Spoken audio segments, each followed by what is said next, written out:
Digelapkan. Iya. Iya, uang itu gede, Pak. 15 triliun, Pak. Sudah dilaporkan kemana? Sudah, Pak. Sudah Di OJK dibaresin. malah difasilitasi, Pak, di OJK. Yang nangis itu rakyat.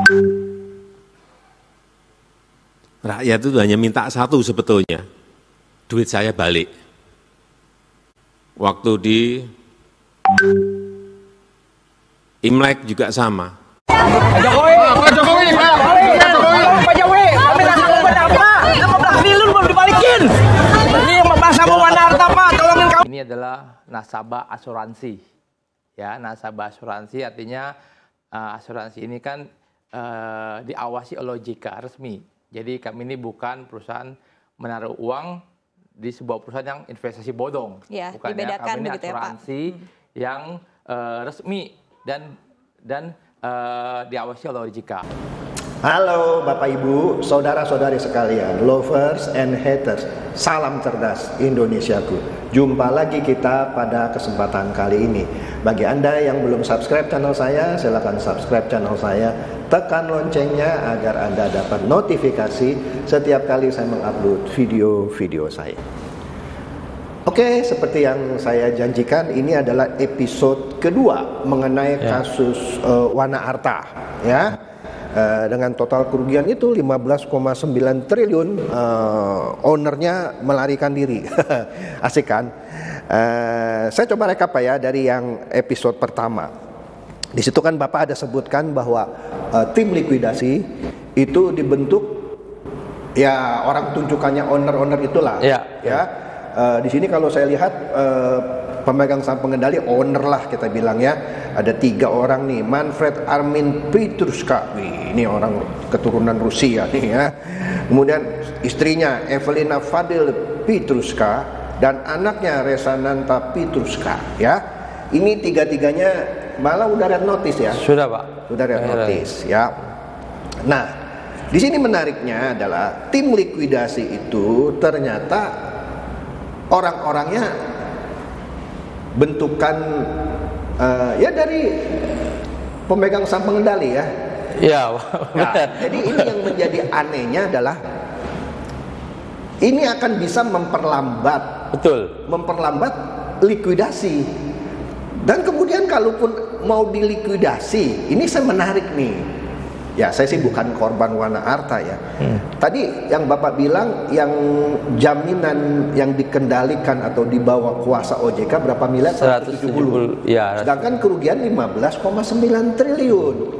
Ya, oke dah ada asetnya mereka nih di Indonesia. Berapa sih asetnya? 1 triliun pun belum tentu. Cuma 50 sampai 100 miliar dari audit. 100 miliar? Ya, 50 sampai 100. Antara 50 sampai 100. Ya. Plus yang uang yang yang uang jaminan yang dikendalikan atau di bawah kuasa OJK 170. Jadi paling total dilikuidasi 270. Kerugian 15,9 triliun. Mau dapat berapa itu para korban? Ya. Nah, saya lagi berpikir gitu ya. Kalau negara kita begini gitu ya, ada OJK, ada AAJI yang ngawasin perasuransian, dan hal seperti ini terjadi lagi. Bumi Putra, Jiwasraya, Kresna, Wana Harta, dan masih ada lagi yang lain-lainnya. Ya. Nah, ini akan membuat kepercayaan masyarakat terhadap dunia asuransi itu jeblok. Padahal tadi waktu episode pertama Pak Yohanes bilang, Pak Yohanes ini ikut masuk menginvestasikan uangnya di Wana Harta selain ada jaminan asuransi jiwa, Ya. dan juga ada investasinya, ya kan? Dan ada logo atau ya kalau orang bilang ada logo OJK gitu ya. Ya, itu yang paling penting. Nah, itu yang paling penting. Nah, logo OJK ini maksudnya Wana Harta di bawah pengawasan OJK. Betul. Itu yang membuat masyarakat percaya naruh uangnya di Wana Harta.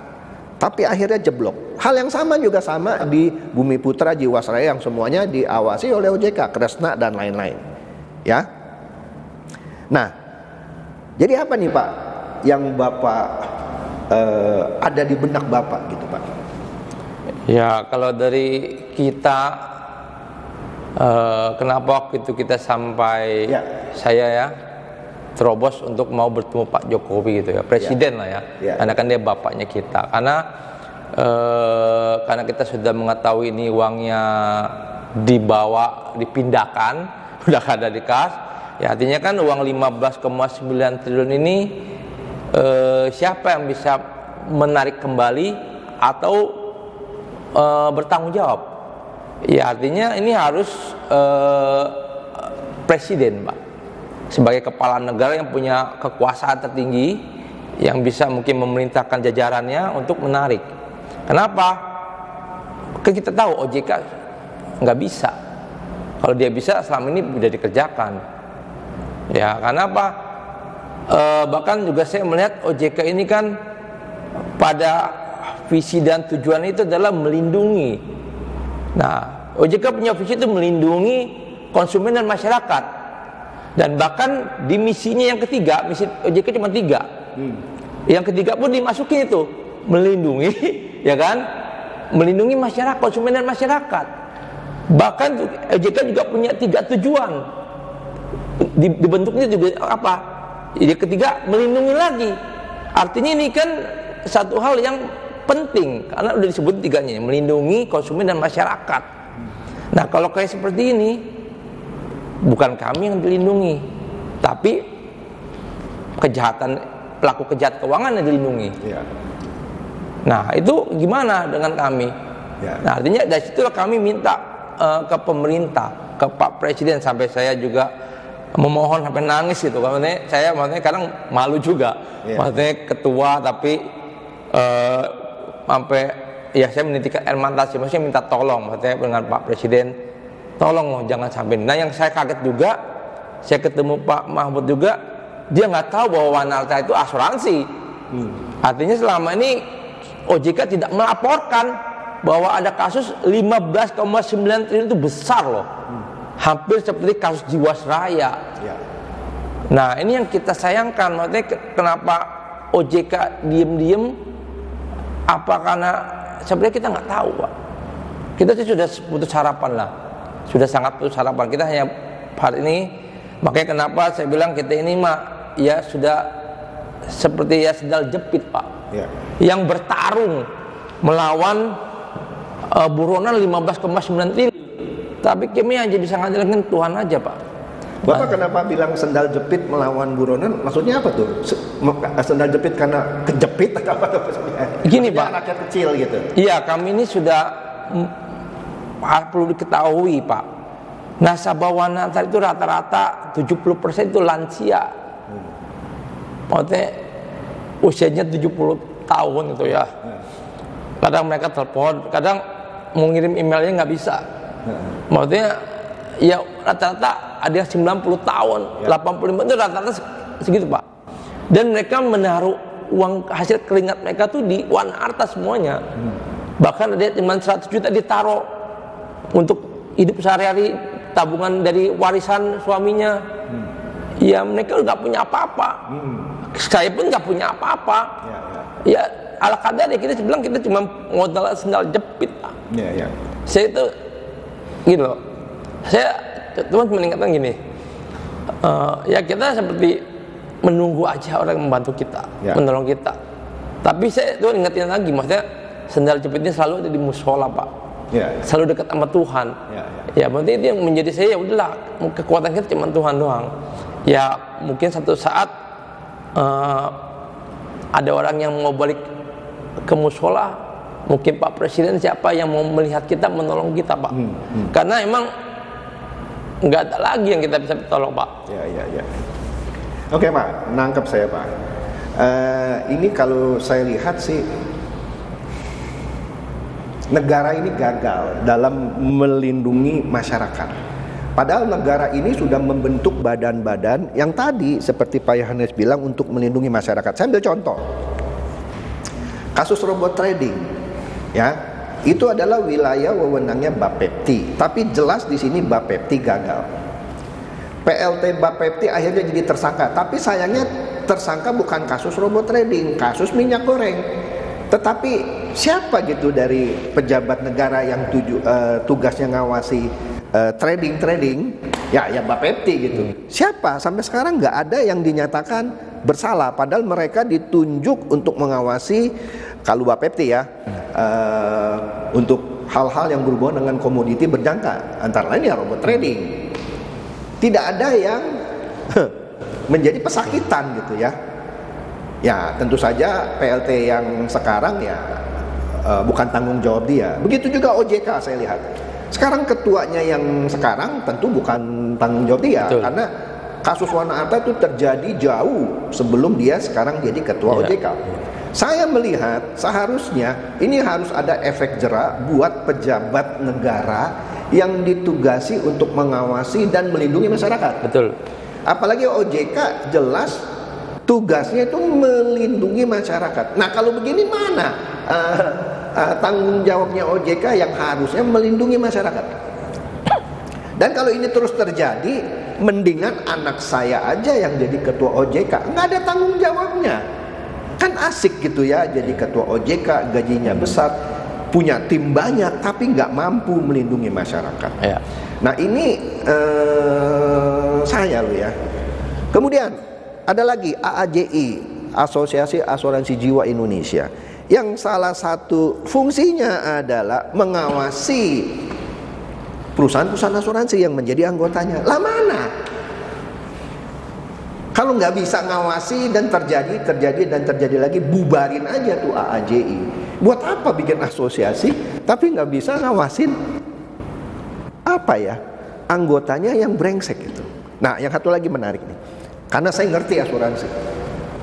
Ada satu indikator kesehatan sebuah asuransi, namanya kalau Indonesianya ya RBC, Risk Based Capital. Di Indonesia asuransi yang sehat RBC-nya itu harus di atas 120%. Ya. Menurut diskusi saya sebelumnya dengan Pak Yohanes ketika mereka masuk, mereka tahu bahwa RBC-nya Wana Arta itu sehat 120%-an lah. Di atas. Malah lebih ya. Nah, malah lebih. Nah, inilah yang membuat orang-orang seperti Pak Yohanes percaya naruh uangnya di Wana Arta karena kategorinya sehat. Ternyata kalau mau jujur, ketika RBC-nya mungkin waktu itu diumumkan di atas 120%, bodong juga. Ya. Bagi Anda yang nggak ngerti RBC, beginilah saya kasih penjelasan singkat. RBC kan singkatan Risk Based Capital, atau singkatnya gini, tingkat kecukupan modal si perusahaan asuransi ini untuk mengantisipasi jika misalnya tiba-tiba seluruh nasabahnya rame-rame narik uang gitu ya, di rush gitu ya, itu dia nggak boleh kolaps, makanya harus 120%. Nah, yang mengontrol RBC ini adalah OJK. Kalau ini OJK bisa kecolongan, harus dipertanyakan kenapa itu ada yang namanya OJK, RBC-nya itu dikasih nilai setinggi-tingginya, nggak diperiksa dan dibikin percaya. Maksudnya dibikin percaya sehingga masyarakat percaya gitu, ya kan? Ya. Kan kayak Pak Yohanes ini percaya taruh uangnya di Wana Arta karena lihat ada logo OJK, RBC-nya juga bagus. Padahal apakah RBC itu benar-benar dipelototi oleh OJK? Kemudian ada aliran uang yang dibawa kabur oleh pemegang saham pengendali ini ya, 3 orang, yang Manfred Armin Pritruska, ada Evalina Fadil Pritruska, dan anaknya Resananta Pritruska. Ada uang, aliran uang keluar gitu ya, kok nggak bisa terdeteksi gitu ya, sehingga sekarang apa yang mau disita gitu.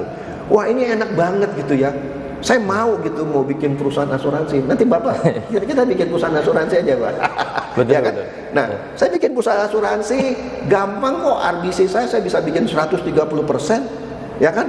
Karena kenapa? Pengawasannya begitu-begitu aja. Kalau saya nih Pak, kalau saya jadi Bapak, yang saya gugat itu OJK dan AAJI juga. Kalau saya bukan manas-manasin Bapak sih ya. Kalau saya jadi Bapak, itu OJK sama AAJI saya gugat karena dia gagal mengawasi dan melindungi kepentingan masyarakat. Kalau saya lupa, ini bukan manasin Pak. Oke, saya juga geram gitu ya. Ngelihat kayak gini kejadian lagi. Ujungnya ada PKPU lah, likuidasi. Terserah mau namanya PKPU, likuidasi, tapi uangnya kembali nggak? Ya kan kalau uangnya kembali, is okay.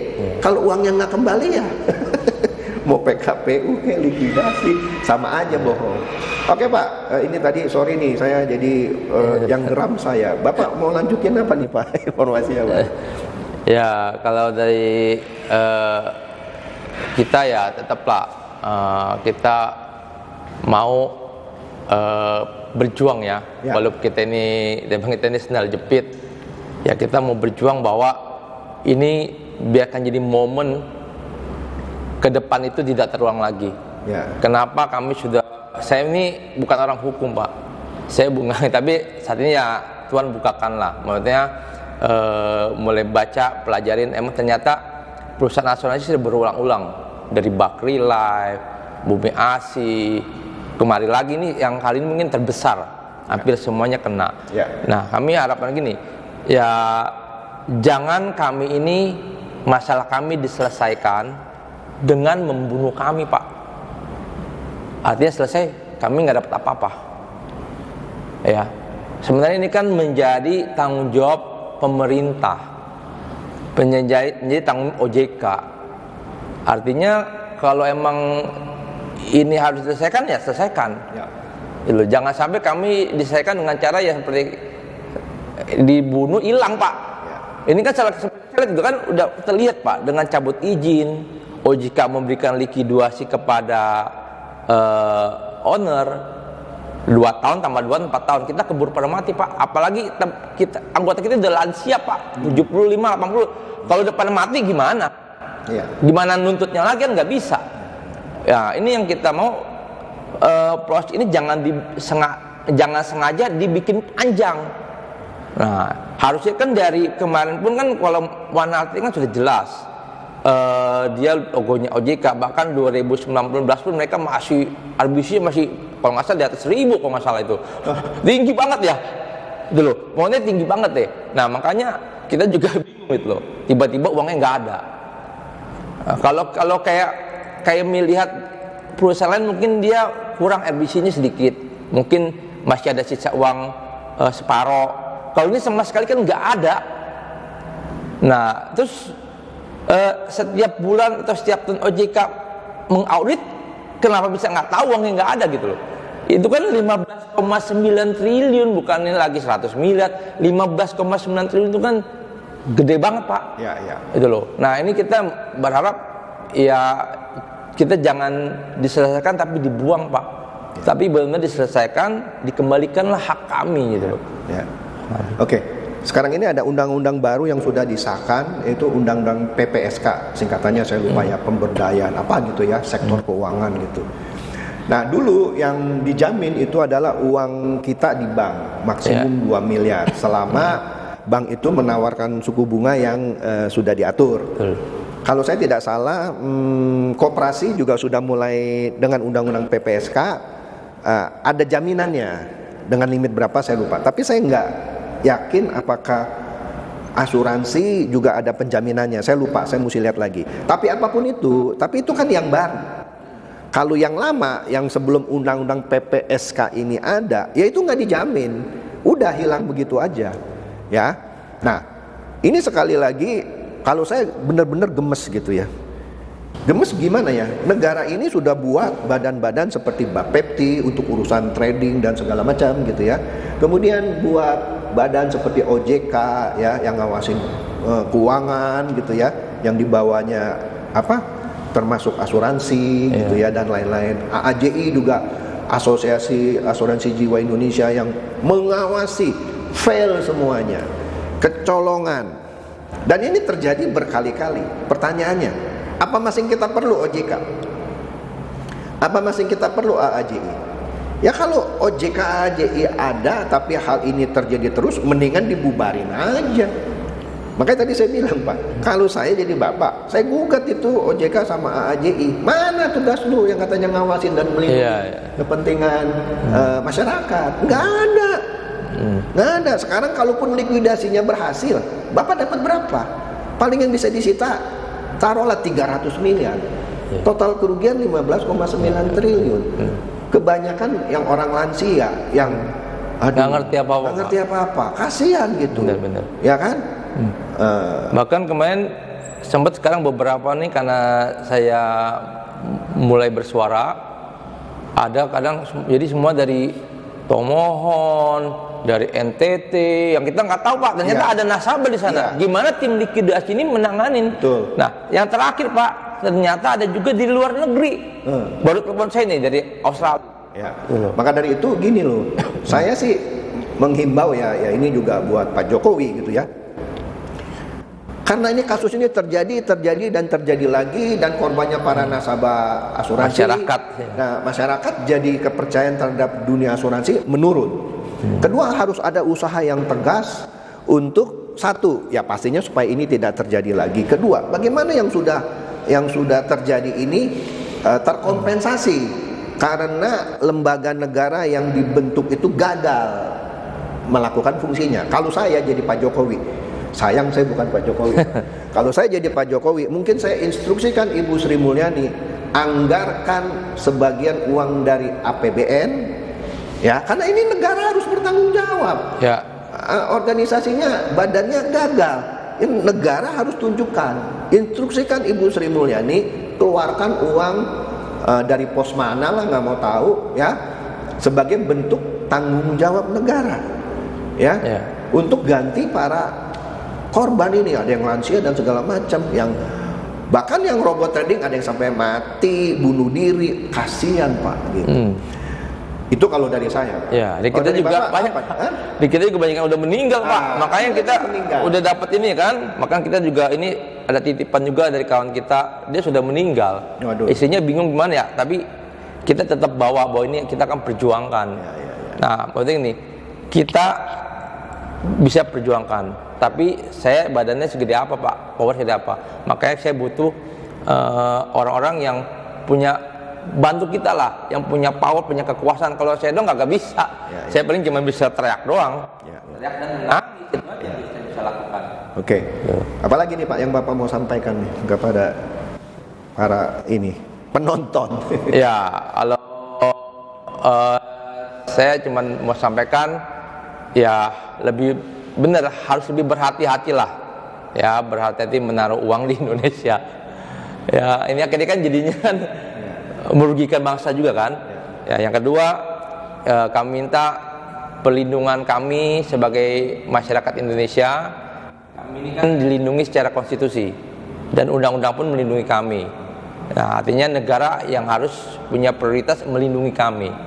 Nah, itu yang kami harapkan, dan kami juga harap kasus kami ini yang tadi saya bilang jangan dibunuh Pak.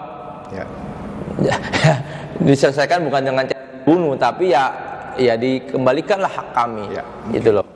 Itu yang kami mau sampaikan Pak. Dan kami harap juga untuk seluruh korban Wanarta, walaupun kita sendal jepit, kita tetap harus berjuang dan bersuara supaya jangan sampai ke depan terjadi pada anak cucu kita Pak. Oke. Jadi kira-kira itu saja ya. Semoga ini jadi pembelajaran juga bagi kita semua. Dan ini suatu pembelajaran yang menarik karena Pak Yohanes ini bukan masuk investasi bodong, ya kan? Betul, Pak. Kalau masuk investasi bodong mungkin saya ledekin, lu bebek dungu gitu. Iya. Nah, dia masuk suatu investasi yang sudah ada logo OJK-nya, betul, Pak. yang betul. sudah punya lisensi OJK, dan katanya dia diawasi OJK, anggota AAJI, ARBC-nya di atas 120%. Lah ini ditipu artinya, bukan oleh investasi bodong, investasi legal. Inilah yang harusnya negara harus ambil inisiatif. Bagaimana ini? Artinya negara gagal gitu. Ya, kalau investasi bodong, kita tidak bisa mempersalahkan negara. Walaupun bisa juga sih ya. Kenapa lu tidak nangkep itu investasi bodong? Ya kan? Berarti lu ada main dong sama investasi bodong. Ini investasi legal. Terus gimana gitu perlindungannya? Kalau investasi bodong, pemerintah boleh bilang salah lu. Kenapa masuk investasi bodong? Nah ini legal. Nah disinilah oke deh. itu aja saya juga jadi gemes gitu ya. Semoga ini mencerdaskan dan mencerahkan Anda semua. Silakan share video saya ini kepada teman-teman, sahabat atau kerabat supaya mereka tambah cerdas dan tercerahkan. Seperti biasa, terima kasih.